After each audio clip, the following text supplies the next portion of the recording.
Hey there, it's Diane Cunningham Ellis. I am coming to you today to talk about 3 mindset shifts that can help you step more into your brave and really how this is how we change. This is how we get down underneath of the stuff that's holding us hostage. So you ready? Ready to dive in? I'm actually pulling from my book that I wrote 10 years ago. This is the version that I have spiral bound and love it, love it, love it. It looks like this when you get it, and then you can take it over to Office Depot or wherever and get it spiral bound. I've actually heard that you can't do that anymore, but I'm just going to pretend you can because it's very powerful to be able to turn any book into a workbook.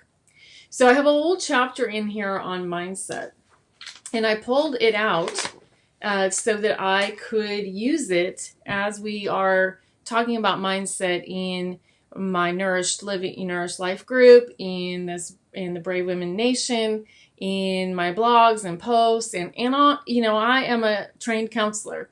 I have my master's in counseling. Master's in education in guidance and counseling, and I worked for 5 years at a hospital, and then I had a private practice, and then God led me on a twisting, turning journey that I wasn't expecting, and led me into coaching. And the long version of the story is that I had a client that chose suicide, and then I ended up having to walk through a lawsuit filed against me and many, many things that I'm not going to get into on this video, but I had to really work on my mindset. As you can imagine, it was traumatic. It still is traumatic to think about it. And this book was written many, many years after that. Many, many years. It was after I'd already created and founded the National Association of Christian Women Entrepreneurs. You can see I'm younger there. My hair is shorter. This is the Inspired Business Toolkit. And again, I started writing this in 2010. But it's still valid. And so that's why I've decided to pull it out and review some of the things here. So mindset. I have a couple verses in here. And one is from the Message, Philippians 4:8. Summing it all up, friends.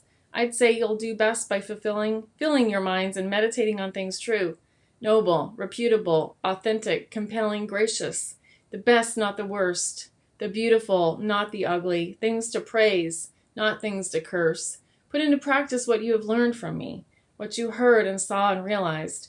Do that, and God, who makes everything work together, will work you into his most excellent harmonies. Oh my gosh. And then Romans 12:2. Do not conform any longer to the pattern of this world, but be transformed by the renewing of your mind. Mindset. Then you will be able to test and approve what God's will is, his good, pleasing, and perfect will. So this whole chapter is about mindset, and that can get confusing, but I put the definition right here.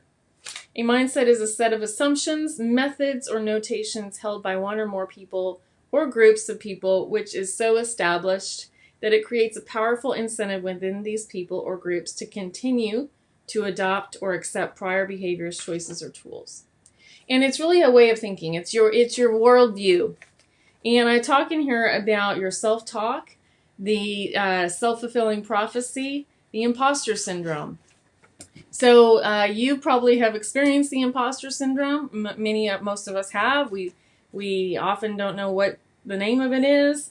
But this is where we begin to think, oh my gosh, what if they find out I don't really know what I'm talking about? Right? Another part of this mindset change is the feeling of being fake. This is called the imposter syndrome. So we have to we have to learn how to act as if, and if you want to become a businesswoman, you're going to have to act like a businesswoman. You're going to have to put on that mindset. You're going to have to walk into, I've had to walk into the behaviors of a CEO. I've had to walk into the behaviors of a fit and healthy woman because I wasn't living like that before. I was living in an addiction. I was living in an addictive lifestyle. And I wasn't looking at myself like a CEO. I was looking at myself in more of an employee way. And that's very different. And if you are running a business, you have to step it up, sister. And so the self-talk, the things that an individual says to himself or herself mentally, the self-fulfilling prophecy is defined as the positive or negative expectations about circumstances, events, or people that may affect a person's behavior toward them in a manner that he or she unknowingly creates situations in which those expectations are fulfilled. So same world, but you can go out there and think it's scary, frightening, people are out to get you, the world is horrible, and then I can look out there and think complete opposite. You can watch the same show as me and you hate it, I love it. That's your worldview. That's your worldview. So this chapter, we go on and on. We talk about self-sabotage. And we talk about letting go. We talk about the fear of success, a sunk cost. And then I go into mindset miracles. So the 3 mindset miracles that I wanted to share with you today briefly are, number 1, permission.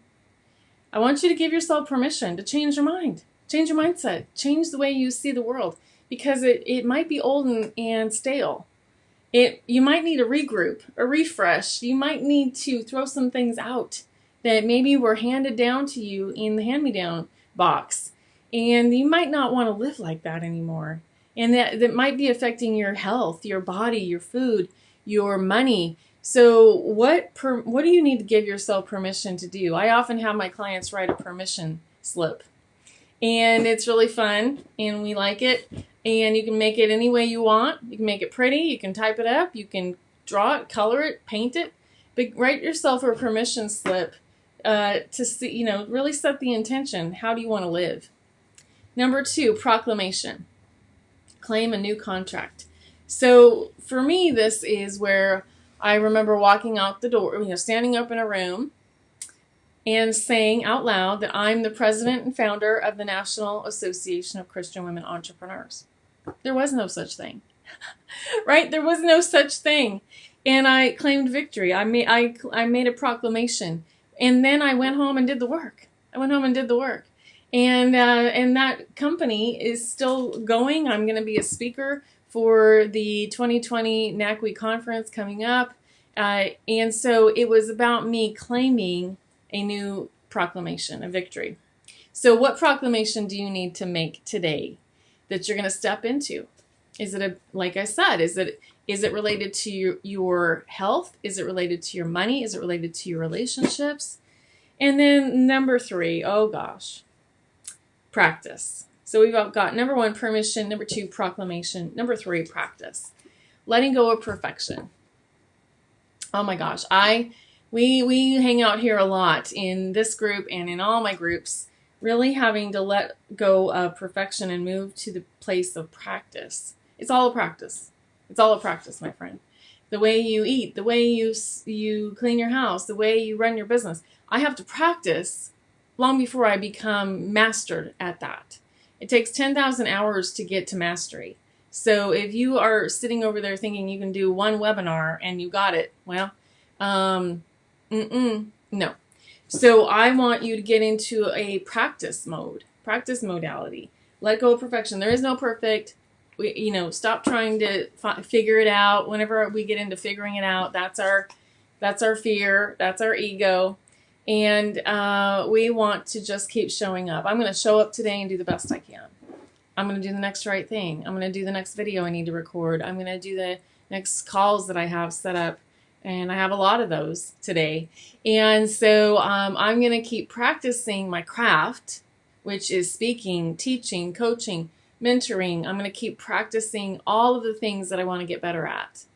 And it's not going to happen by me reading a book about it. It's not going to happen by me attending another webinar about it. That's great. And yes, I do attend trainings and webinars and all the things. But I need to practice video. I need to practice Facebook Live. I need to practice sending the email out. I need to practice everything that I want to get better at. And so I do. So anyway, this is the pieces of the mindset, 3 Ps. And so now you know them. And let me know your thoughts. I'll see you soon. Come find me. DianeCunningham.com. Be sure to sign up for some of the free goodies over there on my boutique. Lots of free goodies. And the Nourished Life Club opens up a couple times a year. Go check that out. Get on the waiting list. And let me know if I can be of service to you. I'll see you soon. Bye-bye.